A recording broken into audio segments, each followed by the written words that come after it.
Graça e paz da paz do nosso Senhor e Salvador Jesus Cristo, que Deus abençoe vocês nesta manhã. Perdão, é o Bispo Ivan de Jesus. Estou aqui mais numa ligação com Deus e no Santo Monte do Senhor, onde Deus me proporciona a oportunidade de estar numa intercessão, né, em favor das minhas causas, das nossas causas e as causas de todos aqueles que têm acompanhado a oração. A mensagem também, né, que o Senhor coloca em meu coração para a nossa meditação, né, e nós precisamos muito meditar, né, no que condiz a Escritura do Senhor, porque ela é lâmpada para os nossos pés. Mas quero mandar aqui um abraço aqui, porque as nossas mensagens, né, ela tem sido assim, bênção de Deus para nós. E pessoas estão sendo edificadas. E quero mandar um abraço para minha cunhada, a paz do Senhor também para minha cunhada Renata, que se encontra, né, em Virgínia, né, Estados Unidos da América, irmã da minha esposa. Um abraço aí, irmã Renata, Fox, e também para o seu varão, né, o Haver.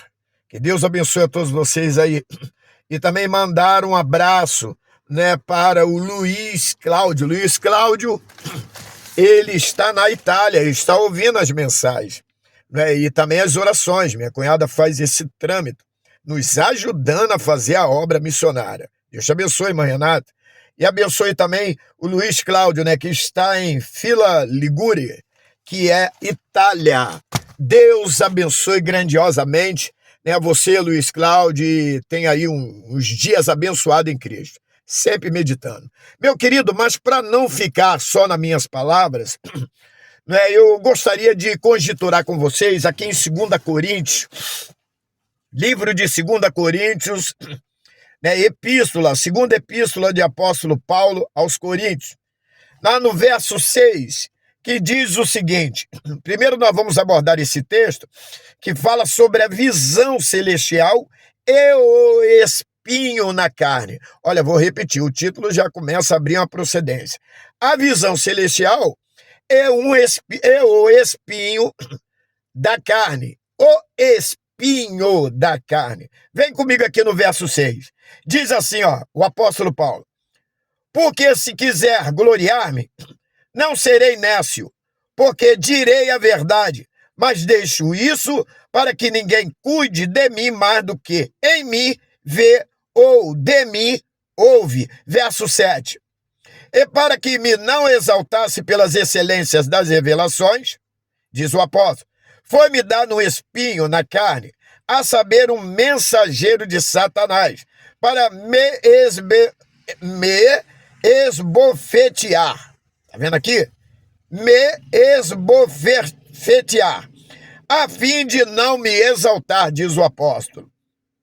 Verso 8, acerca do qual 3 vezes orei ao Senhor para que se desviasse de mim. E disse-me o Senhor: a minha graça te basta. Olha só, hein? A minha graça te basta, porque o meu poder se aperfeiçoa na sua fraqueza, ou na fraqueza. De boa vontade, pois, diz o apóstolo, me gloriarei mais nas minhas fraquezas, para que em mim habite o poder de Cristo. Meu Deus do céu, glória a Deus. Meu querido, tem uma coisa que nós não podemos esquecer. Quando nós já vamos lá para Atos dos Apóstolos, capítulo 9, para nós entendermos, a gente encontra a Bíblia falando sobre a conversão de Saulo, que aqui em Coríntios já vemos ele como Paulo. Então, Saulo foi um homem perseguidor, perseguia crente. Ele viu e contribuiu na morte de Estevão. Ele contribuiu, porque ele era judeu, mas tinha, na verdade, os princípios de ensinamentos totalmente errados. Essa é a verdade. E quando a gente aprende errado, a gente toma também atitudes erradas, decisões erradas. E ele achou, né, porque os principais dos sacerdotes ainda estavam todos presos na lei mosaica, ele achou que aqueles que estavam verdadeiramente, falando acerca do Messias, entendeu? Ou professando a fé no Messias, que é o Cristo, o Salvador do mundo, o Salvador dos homens, que era uma doutrina que poderia atrapalhar totalmente o que tinham aprendido com a lei de Moisés. E Jesus, nós sabemos que o próprio profeta Isaías diz que Jesus viria como Salvador e mudaria um sistema. Ele não veio abrogar a lei, como está em Mateus 5,17, mas ele mudaria alguns sistemas e aplicaria ainda a lei, mas com oportunidade única da graça e da misericórdia. Por exemplo, na lei mosaica, o homem pecava, tinha que sacrificar um animal ao Senhor pela expiação do pecado. Quer dizer, se o homem pecasse 10 vezes, eram 10 animais sacrificados. Se pecasse 1000 vezes, eram 1000 animais sacrificados. E isso estava cheirando mal ao Senhor, ou às narinas de Deus. Então Deus, através do profeta messiânico, Isaías, nós vemos lá em Isaías 53, que Isaías profetizou 700 anos antes de Cristo e nem viu o cumprimento disso. E sua morte também, foi uma morte, colocaram ele dentro da casca de uma árvore e o cerraram pelo meio. Mas ele, no céu ou na glória, está já com o Senhor, e quer saber, no céu não tem mutilado. Não estamos aqui falando de causa-morte, nós estamos falando de vida, porque nós servimos um Deus que é o Deus dos vivos e não o Deus dos mortos. Então aconteceu, o Messias veio e de repente, os principados, sacerdotes, um povo que era ensinado a ficarem presos nos princípios, e acabou que com isso ficaram cegos e não entenderam o que a profecia de Isaías queria falar acerca do Messias. Bom, os que tinham ouvido acerca dos discípulos, Pedro, João, começaram a entender, abrir o coração e entenderam que o Messias, Jesus Cristo, aquele que tinha vindo, e deu a sua vida por amor do mundo, verteu o seu sangue da cruz do Calvário, fez promessa. Promessa essas de estar conosco até a consumação dos séculos, mas também promessas de que os discípulos precisavam fazer outros discípulos. E com isso incomodava muito os homens da lei da época. E o apóstolo Paulo, Saulo ainda, ele não tinha entendido isso e achava que tinha que perseguir, e conhecia Estevão, se dava com Estevão, mas não aceitava a palavra da verdade que era pregoada pelo Estevão, diácono Estevão, o evangelista Estevão. Olha, vou te dizer um negócio. E isso trouxe consequências, começou o povo de Deus a ser perseguido, e ele viu a morte de Estevão, podia fazer alguma coisa, porque inclusive Saulo era um homem douto, uma pessoa inteligentíssima, tanto que Caifás gostava de ouvir ele falando, queria ouvir os seus conselhos, seu parecer, queria ouvi-lo naquilo que diz respeito do que ele entendia.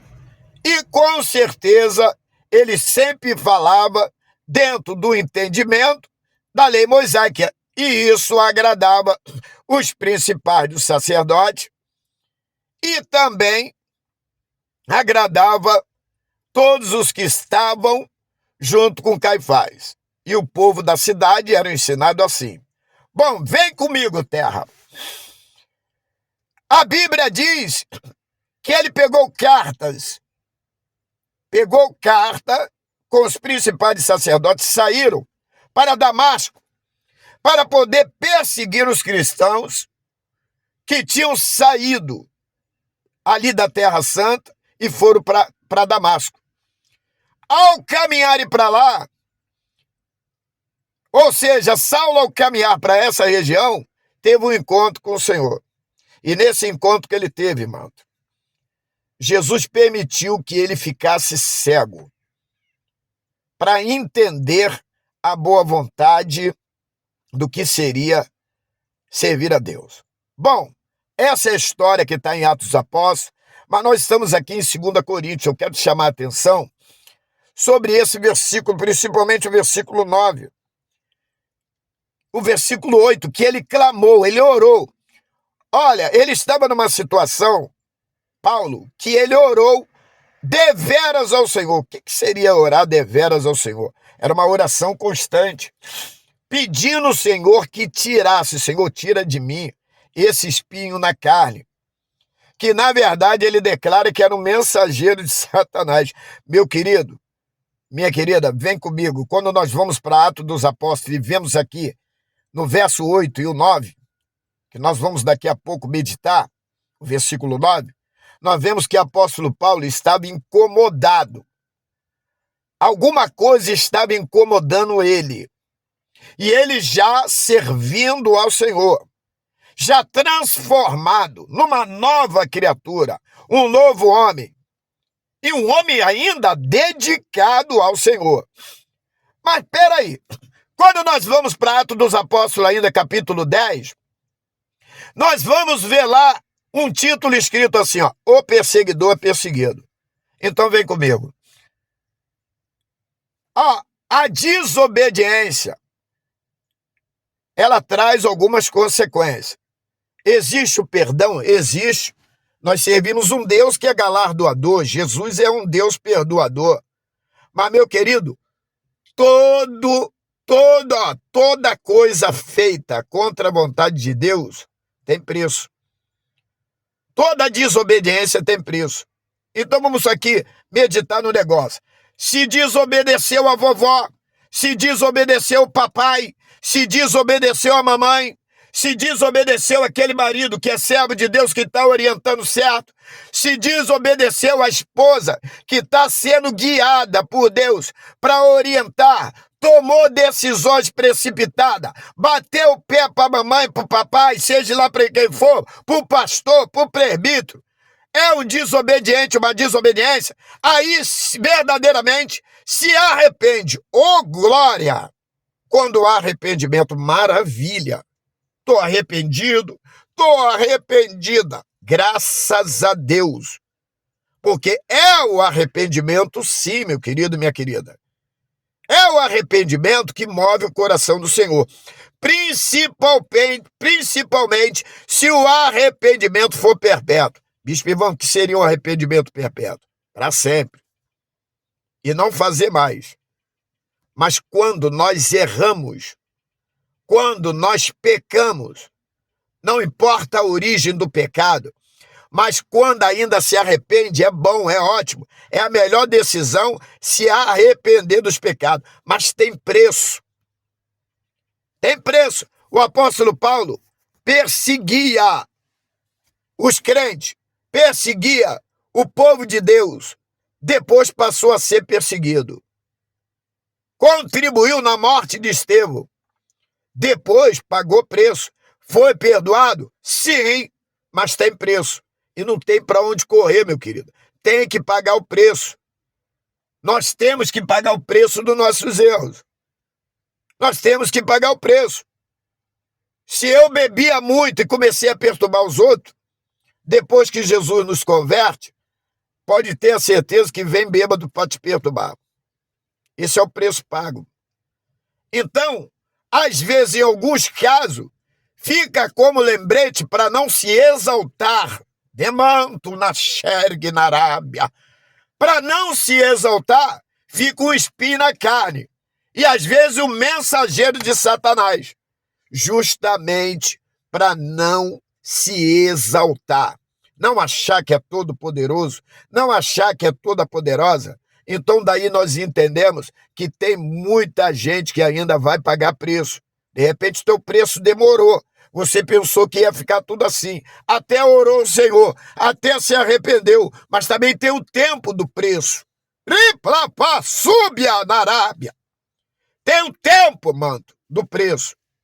E o tempo pode ser agora. O tempo pode ser amanhã. Só tem que um dia para o Senhor como 1000 anos. 1000 anos, terra, é como um dia para o nosso Deus. Então paga o preço e fica na dispensação. Paga o preço e dá glória. Paga o preço e não para de clamar, de orar. Paga o preço e dá glória ao Senhor. Sorria para Jesus, terra. Não murmura não, senão piora. Piora, murmurou, piorou. Pegou a visão? Então, essa é a visão. Todo erro tem o preço a ser pago. Mas não quer dizer que Jesus te abandonou. Então vamos sair do pecado, vamos sair das coisas erradas, vamos parar de tomar decisões precipitadas e olhar para Cristo. Quer força, quer ânimo, quer vigor? Cristo Jesus é tudo isso. É tudo isso, não tem mais ninguém, ó, não conta com mais ninguém. Ah, eu vou contar com o Bispo Ivan, meu querido. Você pode até contar comigo com as minhas orações, mas tem ainda a vontade de Deus. E tem a individualidade de tudo. Pode ser que o teu preço chegou agora. Não larga não, hein? Paga ele, porque não é para muito tempo. Mas se você pagar o preço fielmente, reconhecendo que o Senhor é o Senhor, com certeza Ele vai te abençoar e vai te dar vitória. Ó, Deus te abençoe poderosamente, tá? Tenha um dia, que esse dia que fez o Senhor seja um dia abençoado na tua vida, e não pare de orar, não pare de buscar, não pare de meditar na palavra. O que Deus me der, eu vou dividir contigo e também vou comer, vou me alimentar também, porque essa palavra, primeiro é para mim, depois para os ouvintes dessa palavra. Não é verdade? Essa palavra é uma palavra que é lâmpada para os nossos pés, para nos guiar, para nos alimentar e nos ajudar a ser livre das astutas ciladas do vil tentador, que é o inimigo de nossa alma. Ó, não esqueça de se inscrever no meu canal, tá? Vai lá, dá um like, né? Vê a mensagem até o final, dá um like, se inscreva, né? Vai lá e faz o seu comentário, tá? Porque eu quero te responder nos comentários também. Então Deus abençoe a todos vocês, ficam com Deus. Olha, não esqueça de buscar o Senhor, tá bom? Deus abençoe!